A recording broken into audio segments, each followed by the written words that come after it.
ওর বাড়িতে সব আছে। শীতকালে ফেয়ার অ্যান্ড লাভলি না কি বলে, সব বোরোলিন না প্লাস প্লাস কি বলে, আমি ওসব জানি না, এই বোরোলিন না কি বলে, ও শীতকাল আসলে ওটা কিনতে হয়, ওর জ্ঞান আছে। শীতকাল এলে মোজা ব্যবহার করতে হয়, বড় ছেলেকে বলে দিচ্ছে এই একজোড়া মোজা এনে দিস, এটা ওর টনটনে জ্ঞান আছে। কিন্তু শ্যামনগর জলসা শুনতে গিয়ে একটা ভালো সহি দুয়ার বই কিনে এনে নামাজের দুয়াগুলো পড়ে পড়ে বানান করে করে হলেও মুখস্থ করব, এই জ্ঞান ওর নেই, তাই না? আবার যদি কেউ ওই চাচাকে বলে দিতে চায়, চাচা হাত তুমি যে এই রকম করে বাঁধছো এটা ঠিক না, এইভাবে বাঁধো, আবার চাচা রেগে গিয়ে বলে তুই তোরটা কর আমি আমারটা করি, ভুলটা ধরিয়ে দিলে ও রাগ। এরকম মুসল্লি আছে না, ও সেজদায় যখন যাচ্ছে পা ফাঁক করে রাখছে, কিন্তু হাদিস অনুযায়ী পা দুটো এইভাবে রাখতে হবে, তাই না? ওকে আপনি বলে দেন যে পা দুটো এইভাবে রাখুন, তোর কবরে তুই যাবি, আমার কবরে আমি যাবো, বেশি ফটর ফটর করিস না। এতদিন আসতাম না ঠিক ছিল, এসেছি আর পেছে লেগেছিস, এরকম লোক আছে না নেই? আচ্ছা, আল্লাহু আকবার। এরকম 2 নম্বরই আর চিটিংবাজি করে কদিন আল্লাহর সঙ্গে ধোকা দিয়ে চলবে? চলবে? চলবে না। বিনীত অনুরোধ, যদি পড়াশুনো না জানেন, আগেকার মানুষ আপনি স্কুলে যাননি, অন্তত পক্ষে আপনাদের মাদ্রাসার শিক্ষকের কাছে বা মসজিদের ইমামের কাছে বসে 2টো দোয়া শিখুন না, বসে 2টো দোয়া শিখুন, বুঝলেন না? আরে 1 মাসে তো একটা হবে, তাহলে যদি 10 মাস 1 বছর যাতে আপনি চেষ্টা করেন, অন্তত নামাজের যেগুলো লাগে সেগুলো তো কমপ্লিট হতে যাবে। কথাগুলো আমি ঠিক বলছি না ভুল বলছি? তা একটা লোক বলুন তো যে আমি বয়স্ক লোক, আজকে থেকে এটা শুরু করবো ইমাম সাহেবের কাছে, অত সহজ নয়। তার মানে সবাই দোয়া জানে, তাই তো? ধরবো, দেখবেন একটা লোককে ডেকে ধরবো, হার্ট ফেল করবে ধরলেই। কি বললাম বুঝলেন না? ডাকলে উনি হয়তো ভাববেন যে অপমান করছে, না আমি এটা করতে চাই না, কিন্তু বাস্তবতা হচ্ছে এই, বাস্তবতা এটাই। আপনি মসজিদ ইমাম সাহেব রেখেছেন, তাকে 200 টাকা দিয়ে তার কাছে 2টো দোয়া শিখুন। যদি বলছেন আমি তাকে বেতন টেতন দেবো না, এমনি শিখুন। গ্রামে প্রতিষ্ঠান মাদ্রাসা আছে, হাফেজ সাহেবরা আছে, আর এখানে মসজিদের যিনি ইমাম আছেন, ইমামের দায়িত্ব খুব ভালো ছেলে, নরম ছেলে। আমি গত বছর এলাম, এবারে এলাম, ও সে বাচ্চা ছেলের মতো ব্যবহার, ওর খুব সুন্দর মাশাআল্লাহ। তা ওর কাছে যাবেন, আপনাদের মাদ্রাসার যে প্রধান শিক্ষক, ভালো ছেলে, পাকুড়ে বাড়ি, তা ওর কাছে যান, গিয়ে বলুন যে 2টো দোয়া বলে দেন। আরে জানতে শিক্ষার আবার লজ্জা আছে? লজ্জা আছে? লজ্জা নেই। এইরকম নামাজ পড়ে কোনো লাভ নেই। আর একটা নামাজি, 4টে যেটা দেখালাম, এরা একজনও কেউ নামাজিদের ভিতরে না। কি বললাম বুঝলেন? কেউ নামাজের ভিতরে নয়। আসলে সলাত, নামাজ, এটা এমন একটা ইবাদত যে এইটাকে বাদ দিয়ে, আচ্ছা আপনাকে একটা জিজ্ঞেস করি জিনিস, আচ্ছা বলুন তো, ওই মিষ্টির দোকানে রসগোল্লা, এটা কি দিয়ে হয়? ছানা দিয়ে হয়। আচ্ছা ভালোই তো জ্ঞান আপনার। আরে কালাকান ছানা দিয়ে, ল্যাংচা সব ছানা দিয়ে হয়। তাহলে টোটাল মিষ্টির দোকানের যত আইটেম আছে মিষ্টি জাতীয় আর কি, দই, কালাকান, ওই লেডিকেনি না কি বলে, যত আছে, যত মিষ্টির এর মূল উপাদানটা কি? দুধ। ইয়েস, দুধ। দুধ ছাড়া কিন্তু এগুলো সম্ভব নয়। সম্ভব নয়। আপনার জীবনে যত ভালো কাজ করছেন, যা কিছু করছেন, ঠিক মূল উপাদান, মূল ইবাদত, তার নাম সালাত। কি বললাম বুঝলেন? সালাত ছাড়া অন্য কোন ইবাদত টিকে থাকতে পারে না, একদমই নয়। আর আল্লাহ সুবহানাহু ওয়া তাআলা পবিত্র আল কোরআনে বলছেন, মা সালাকাকুম ফি সাকার ক্বালু লাম নাকু মিনাল মুসাল্লিন। একটা সাকার নামক জাহান্নামীকে জিজ্ঞাসা করা হবে, এই তুমি কেন সাকার নামক জাহান্নামে এসেছো? ও তখন বলবে, ক্বালু লাম নাকু মিনাল মুসাল্লিন। আল্লাহ, সব কাজ করেছি, আমি শুধু নামাজ পড়িনি তাই। তার মানে বেনামাজি থাকা জায়গা কোথায়? জাহান্নাম। এটা বলতেও আমার খারাপ লাগছে যে মুখে এটা উচ্চারণ করব, এটা আমার কাছে খুব লজ্জিত মনে করছে আমি নিজেকে, যে একটা লোক নামাজ পড়ে না, আমি এত বড় সার্টিফিকেট দেবো যে লোকটা জাহান্নামে যাবে, কিন্তু আমাকে যে বলতেই হবে আল্লাহ বলছে তাই। অনেক মানুষ আছে বলছে মৌলী সাহেব নামাই না পড়তে পারি, তবে আমি আর 5 জনের মতো ঝেড়ে খাই না, চিটিং বাজ নয়, আমার ইমান চাঙ্গা, বুঝলে না, আমার ইমান চাঙ্গা। আমার ছেলে আমাকে বলে মাঝে সাঝে, আব্বু আমি মিলিটারি চাকরি করব। আমার ছেলে, ঠিক আছে তুই মিলিটারি হবি যখন হ, অসুবিধা নেই। লিখিত পরীক্ষা দিয়েছে, ফার্স্ট হয়েছে, অরিজিনাল নয় কিন্তু, আমার ছেলের এখন ছোট, বোঝানোর জন্য বলছি। মৌখিক পরীক্ষা ফার্স্ট, আমার ছেলে মাঠে রান করেছে ফার্স্ট, লং জাম্প ফার্স্ট, সব কাজে আমার ছেলে ফার্স্ট। তা আমার ছেলে আমাকে একদিন আনন্দ করে এসে বুকে জড়িয়ে ধরে বলছে, আব্বু মনে হয় চাকরি আমার কনফার্ম হয়ে যাবে, আর একটা মাত্র আমার পরীক্ষা বাকি আছে। কি বেটা? বলছে একজন অফিসার শুধু ফিতে নিয়ে মাপবে আমার হাইটটা কতটা। এখন হাইট দেখতে পাওয়া যাচ্ছে আমার ছেলে 3.5 ফুট, মিলিটারি চাকরি করবে ও। আচ্ছা বলুন তো কিয়ামত পর্যন্ত সম্ভব? সম্ভব নয়, কারণ এই চাকরিটার মূল শর্তই হচ্ছে হাইট ভালো হতে হবে। তুমি লেখাপড়া মাধ্যমিক অসুবিধা নেই, উচ্চ মাধ্যমিক অসুবিধা নেই, কিন্তু এই চাকরিটার মূল শর্ত কি? হাইট ভালো হতে হবে, তাই না? আমি দান করি মৌলী সাহেব, কোনো সমস্যা নেই। আমি তো ওই শ্যামনগর মাদ্রাসায় 50,000 দিয়েছি, আবার ওই রাধানগরে দিয়েছি 50। সব ভালো কাজ আপনার, শুধু আপনি নামাজটা পড়েন না, তাই তো? গোলাম হোসেন আপনার থাকার জায়গা জাহান্নাম। কোথায়? সব সব পরীক্ষায় পাস, কিন্তু হাইট কম। তাহলে এই কাজের শর্ত কি? হাইট। জান্নাতে যাওয়ার শর্ত কি? সালাত, তাই না? জান্নাতে যাওয়ার শর্ত সালাত। যারা বলছেন একক তো যাই, একক তো যাই না, এদের চরিত্র কেমন বলে দিই। এক, আমার ছেলে এবার মাধ্যমিকে 5টা সাবজেক্টে পরীক্ষা দেবে, বা আপনার ছেলে দেবে 5টা সাবজেক্টে পরীক্ষা দেবে। তা আপনার ছেলে 4টেতে 100 100 100 পেয়েছে, আর একটাতে 0 0 0।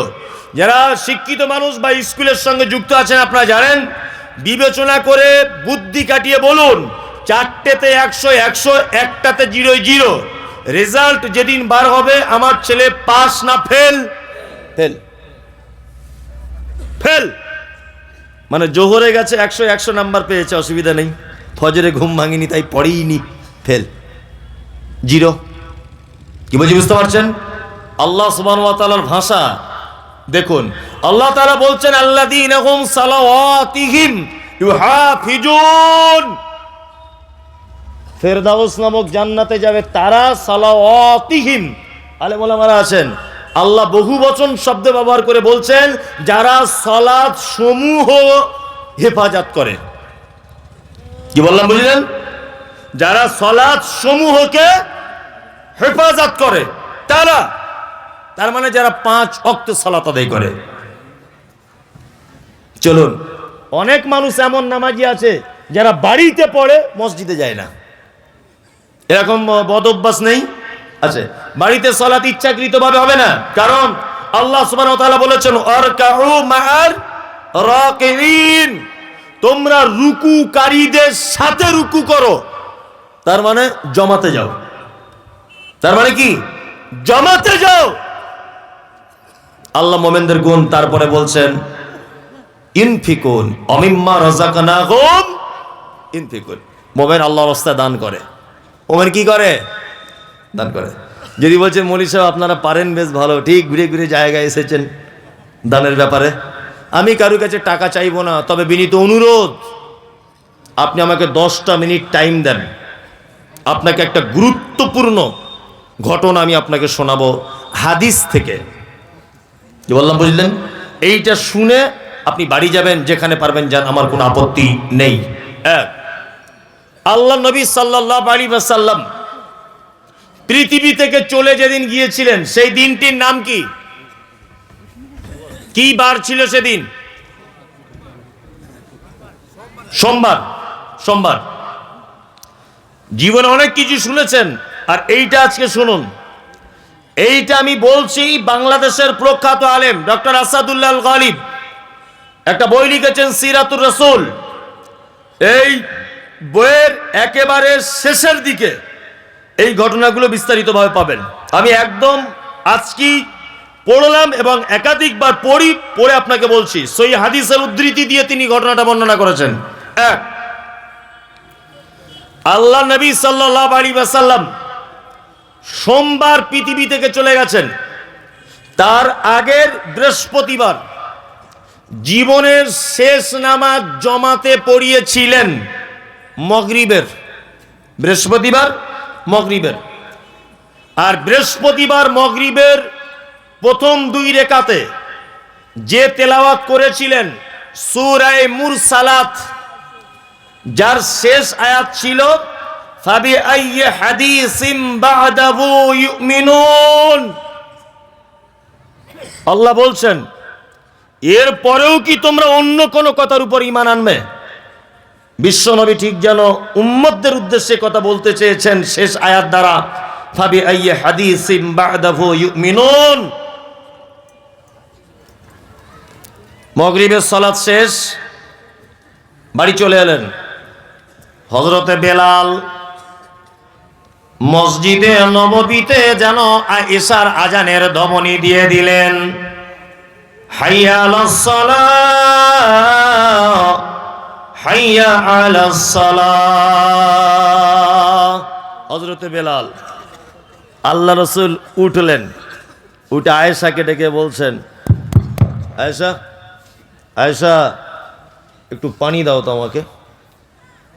আম্মা জান আয়েশা পানি দিলেন। আল্লাহ রাসূল সাল্লাল্লাহু আলাইহি ওয়াসাল্লাম ওযু করলেন। ওযু করার পর অজ্ঞান হয়ে গেলেন, বেহুশ হয়ে গেলেন। একটু পরে আবার হুঁশ ফিরে এলো। আল্লাহ নবী সাল্লাল্লাহু আলাইহি ওয়াসাল্লাম আবার আয়েশাকে বলছেন, আয়েশা একটু পানি দাও তো। আয়েশা আবার পানি দিলেন। আল্লাহ রাসূল ওযু কমপ্লিট করলেন, তারপর আবার অজ্ঞান হয়ে গেলেন। আসাদুল্লাহ গালিব সাহেব যেভাবে বইয়ের ভিতরে ঘটনাটা বর্ণনা করেছেন, আমি সেইভাবে বর্ণনা করছি, একটা অক্ষরে দিক ওদিক করবো না। আমি মানুষ, তারপরে গন্ডগোল হয়ে যেতে পারে। তৃতীয়বার আবার অজু করলেন। অজু করে ঠিক বেহুশ হয়ে যাবার আগে আল্লাহ নবী সাল্লাল্লাহু আলাইহি ওয়াসাল্লাম আয়েশাকে বলছেন, আয়েশা ইশারাতে তোমার আব্বাকে বলো ইমামতি করতে, তোমার আব্বাকে বলো, আমার আর যাওয়া হলো না। আম্মা জান আয়েশা আব্বা আবু বক্করকে বললেন, আপনি ইমামতি করতে যান, আল্লাহ রসুল অর্ডার করেছেন। হযরত আবু বক্কর ইমামতি করতে যাচ্ছেন, চোখ দিয়ে পানি পড়ছে ঝরঝর করে, যে আল্লাহ রসুল বেঁচে আছেন আর এখন আমি ইমামতি করতে যাব, এটা উচিত নয়। পৃথিবীতে একজন ভাগ্যবান পুরুষ মানুষ আল্লাহর নবী বেঁচে থাকা অবস্থায় 17 ওয়াক্তের, 17 রাকাতের নয়, 17 ওয়াক্তের ইমামতি করেছেন আবু বকর সিদ্দিক রাদিয়াল্লাহু তাআলা আনহু। এটা কিন্তু ভালো একটা ইম্পর্টেন্ট ব্যাপার, জেনে রাখুন আপনি। নাম্বার 2, হযরত আবু বকর ইমামতি করছেন। আম্মা জান আয়েশা একটা আপত্তি জানালেন আল্লাহ রসুলকে। এটা আপনারা জানেন যে আল্লাহ রসুল পৃথিবী থেকে চলে যাওয়ার আগে আয়েশার হুজরাতে অন্যান্য বিবিদের মতামত নিয়ে শেষ দিনগুলো আয়েশার হুজরাতে ছিলেন। আয়েশা রাদিয়াল্লাহু তাআলা আনহা তিনি ভাবছেন যে আমার হুজরাতে আল্লাহ রসুল আছে, আর আমার আব্বা যদি ইমামতি করে তাহলে অন্যান্য বিবিরা ভাববে আয়েশা মনে হয় নিজের বাপ বলে আগে আগে ইমামতি করতে দিচ্ছে, অন্যান্য বিবিরা রাগ করতে পারে। আল্লাহ নবীকে যখন এই অভিযোগ করলেন আয়েশা, তখন আল্লাহ রসুল একটু উচ্চ কণ্ঠে বলছেন, আয়েশা আরে আমি বলছি আবু বকর ইমামতি করবে, তুমি কেন অন্যজনের নাম বলছো? এই জায়গাতে একটু ইঙ্গিত পাওয়া গেল যে আল্লাহ রসুল মারা যাওয়ার পরে আবু বকর খলিফা হবেন। এই ব্যবহারটাতে আম্মা জান আয়েশা একটু ইঙ্গিত পেলেন যে আবু বকরের উপর আল্লাহ রসুলের এত ভালোবাসা কেন। আল্লাহু আকবার। কেন ভালোবাসা? মাঝখানে একটা ছোট্ট কথা বলে দিই। আল্লাহ রসুল মসজিদের ভিতরে বসে আছেন আর সাহাবীদেরকে বলছেন, তোমাদের ঈমান আর আবু বকরের ঈমান দেখবে। তাহলে আল্লাহ রসুল কেমন বলছে, ওই দেখো ওই দেখো ওই দেখো, দেখতে পাচ্ছ একজন আরোহী তার জানোয়ারের পিঠের উপরে চেপে যাচ্ছে কথা বলতে বলতে। আচ্ছা বলুন, একটা গরুর মালিক সে যদি তার গরুর পিঠের উপরে বসে গরুর সঙ্গে কথা বলতে বলতে যাচ্ছে, এটা যদি আমি বলি কেউ বিশ্বাস করবে? গরু কথা বলতে পারে? তখন সাহাবীরা বলছেন, আল্লাহ রাসূল আপনি কেমন কথা বলছেন, গরু কোনোদিন তার মালিকের সঙ্গে কথা বলতে পারে? তখন আল্লাহ রসুল বলছেন, এটাই তোমাদের ঈমান আর আবু বক্কারের ঈমানের ডিফারেন্স। এই কথাটাই যদি আমি আবু বক্কারকে বলতাম, তাহলে আবু বক্কারের উত্তর এটা হতো, অবশ্যই আপনি যখন বলেছেন অসম্ভবের কিছু নেই। এটা হচ্ছে আবু বক্কারের ঈমান।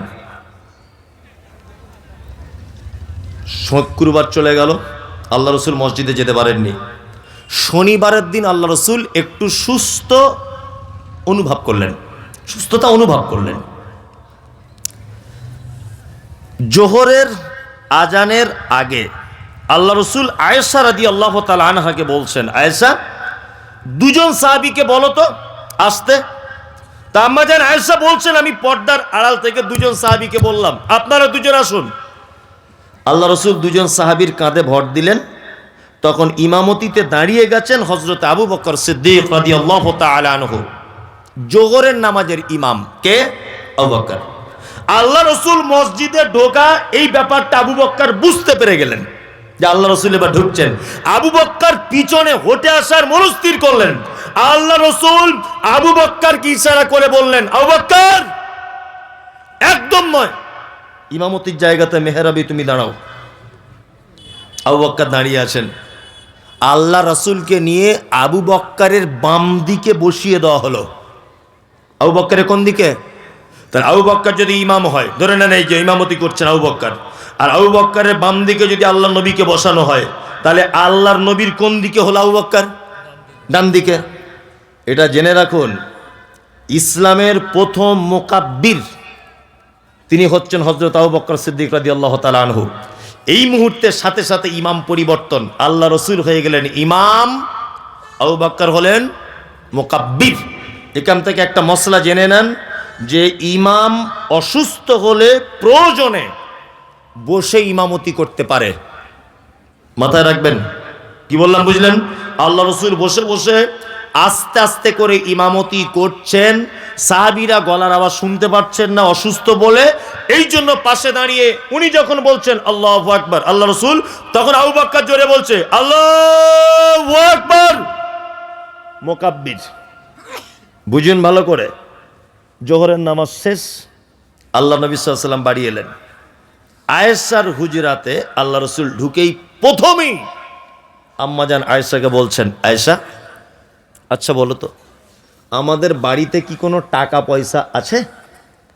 তা আম্মাজান আয়েশা বলছেন যে আমাদের বাড়িতে সোনার দিনার, দিনার বলা হয় সোনার কয়েনকে, আর দিরহাম বলা হয় চাঁদির কয়েনকে, তখনকার দিনে চলতো।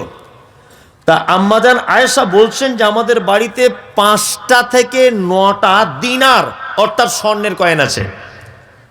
তখন আম্মাজান আয়েশাকে আল্লাহ রসুল উচ্চ কণ্ঠে বলছেন, আয়েশা, আরে কোন ইমানদার এবং নবীদের জন্য উচিত নয় এত নিকৃষ্ট সম্পদ বাড়িতে রেখে আল্লাহর সাথে সাক্ষাৎ করবে। তুমি কেন দান করে দিলে না? কেন তুমি দান করলে না? তুমি যদি দান করে দিতে, তাহলে আমি আল্লাহর কাছে যাওয়ার পরে সাথে সাথে বিনিময় পেয়ে যেতাম। তখন আম্মাজান আয়েশা বলছেন, আল্লাহ রাসূল, আপনি অসুখে ছিলেন, এই কারণে ব্যস্ততার কারণে আমি টাকাটা দান করতে পারিনি, দয়া করে আপনি বলুন, আমি এখনই দান করে দিচ্ছি। তার মানে বিশ্ব নবী মুহাম্মদ রাসূলুল্লাহ সাল্লাল্লাহু আলাইহি ওয়াসাল্লাম জমিয়ে রাখা সম্পদ যেটা ছেড়ে মানুষ কবরে চলে যায়, এই সম্পদকে নিকৃষ্ট সম্পদ বললেন, আর মানুষ যেটা দান করে যায় আল্লাহর রাস্তায় এটাকে উৎকৃষ্ট সম্পদ বললেন। টাকা জমাচ্ছেন না, তার ভিতরে আমিও, শুধু যে আপনাকে বলছি তা নয়, আমিও জমাচ্ছি না অর্থ। আমাদের চিন্তা ভাবনা কি? আগামী জেনারেশনের ভবিষ্যৎ ভালো করা। আমি টাকা পয়সা জমাচ্ছি কেন? আমার বেটা ভালো থাকবে তাই, তাই না?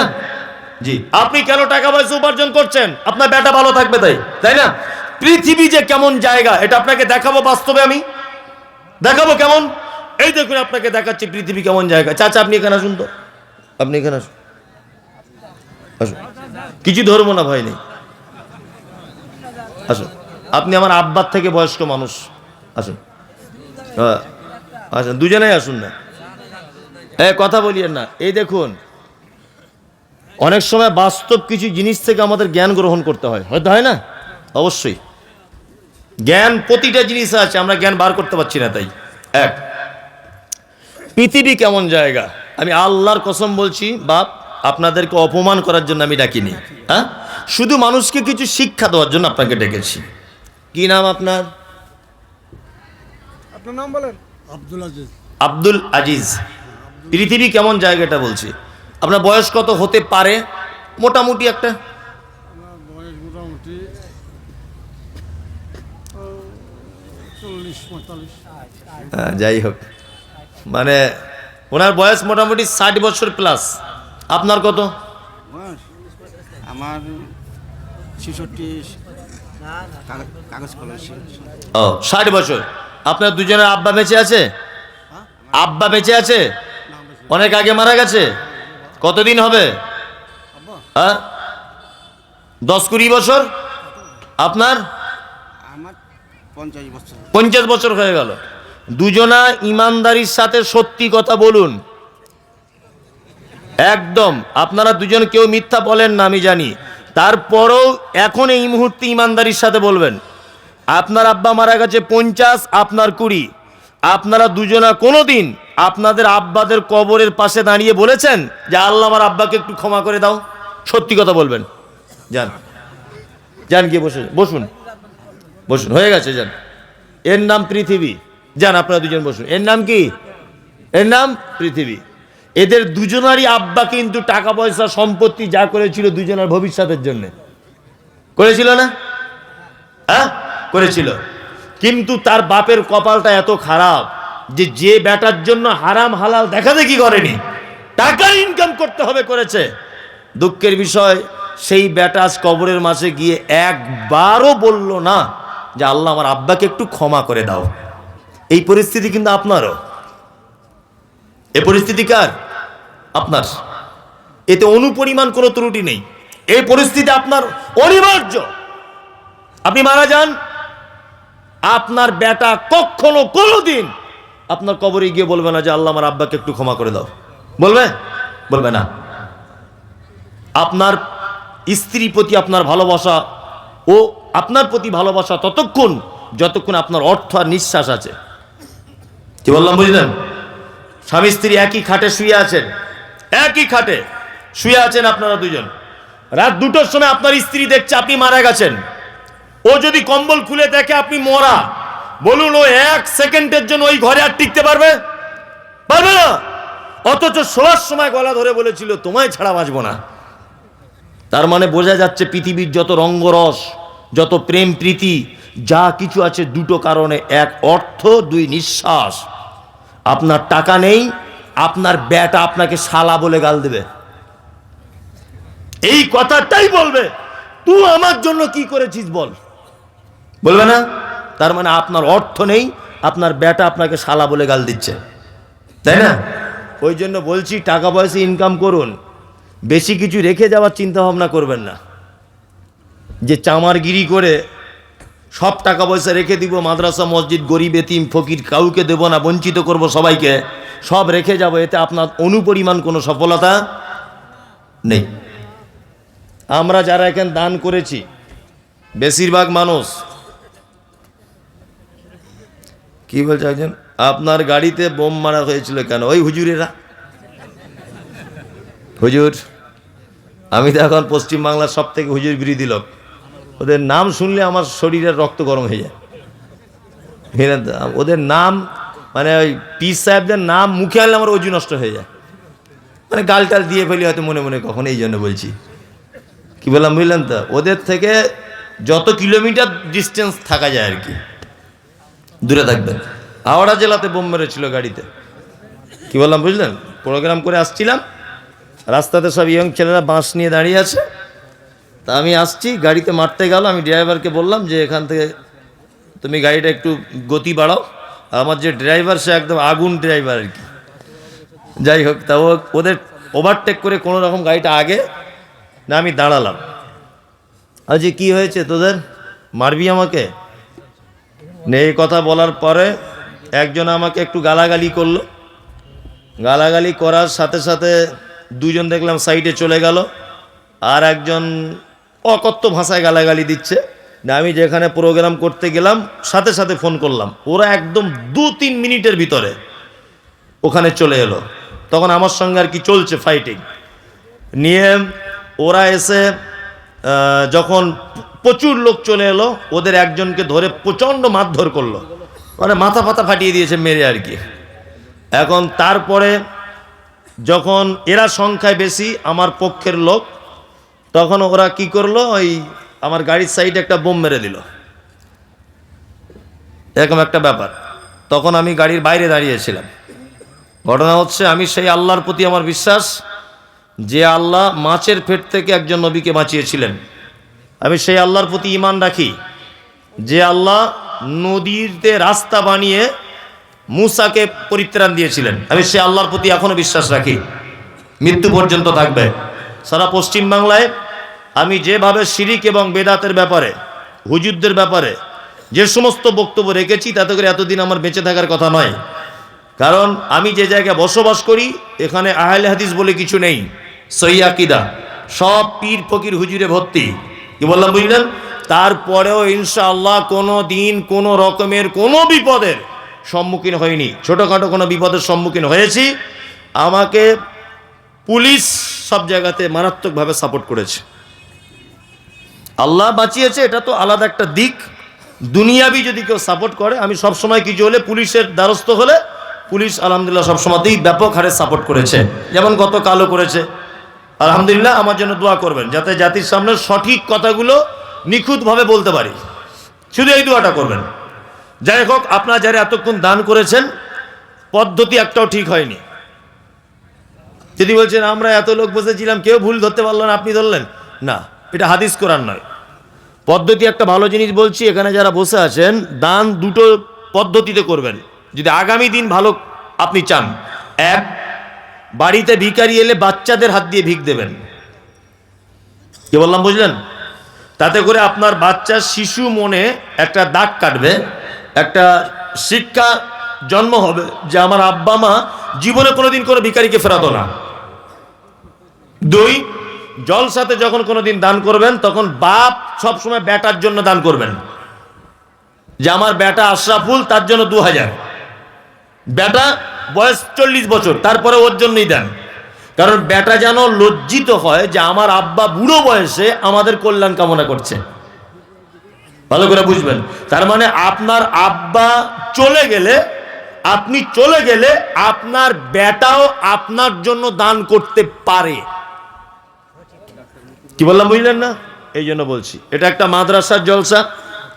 আমি বেশি রাত করছি না, রাত্রি 12টা বাজে এখন। আপনারা আল্লাহর রাস্তে বলবো তো নাকি, মাদ্রাসাতে কিছু সহযোগিতা করুন। আমি আদায়কারী খুব মারাত্মক বক্তা নয়, তারপরেও কুলিয়ে গুছিয়ে যতটুকু যা বললাম, আপনারা 2000, 1000 যার কাছে যেমন আছে দয়া করে আপনারা একটু দেবেন। জি, ওনার নিয়তের উপরে দোয়া, মা আব্বার জন্য দোয়া। আচ্ছা আচ্ছা, এটা কি? অর্শগন্ধা 5 কেজি, কালো জিরা 5 কেজি, রাই 10 কেজি, পেঁয়াজ 60 কেজি। এটা তার মানে দান। ও মাশাআল্লাহ, এইটা কার একটু লিখে নেন তো ভাই, সবাই দেন। আপনারা 1000 করে দিলে তো এখনো 1 লাখ টাকা হয়ে যাবে। একটু মেহেরবানি করুন ভাই। যদিও আমাকে আদায়কারী স্পেশাল বক্তা ছিল, তারপরেও এটা আমার দায়িত্ব এবং কর্তব্য। Safiur Zaman Sheikh, Habib master, Nawda, BEd college, কর্ণধর, উনি দিচ্ছেন 10,000 টাকা। আল্লাহুম্মা সাল্লি আলাইহি, আল্লাহুম্মা বারিক আলাইহি। 5,000 টাকা বেনামি। ও বেনামিতে একজন 5,000। হ্যাঁ ভাই, ওই যে দানের কথা বললে মানুষ আর ধৈর্য ধরে বসবে না, তাই না? জি। আর শীতও অনেক পড়ছে, অনেকটা। আজকে ঠান্ডাও খুব বেশি। আমি বক্তব্য দিচ্ছি বলে ঠান্ডা অনুভব করতে পারছি না, তবে আপনাদের খুব ঠান্ডাই লাগছে। তারপরে আপনাকে বলবো যে আপনারা যাওয়ার আগে অবশ্যই আপনাদের প্রতিষ্ঠানে কিছু করে দেন, সকলেই দেন। যদি আপনারা 500 করে দেন তাই অনেক, দেন, সকলেই দেন, দেন। তুমি আসমানে থাকো প্রভু, আমি জমিনে তুমি আসমানে থাকো প্রভু আমি জমিনে তবু তোমারি প্রেম জমে হৃদয় গহীনে আমি তোমারি গোলাম গো অন্য কারণ আমি তোমারি গোলাম গো অন্য কারণ আলিমুল গায়ব তুমি মালিক রব্বানা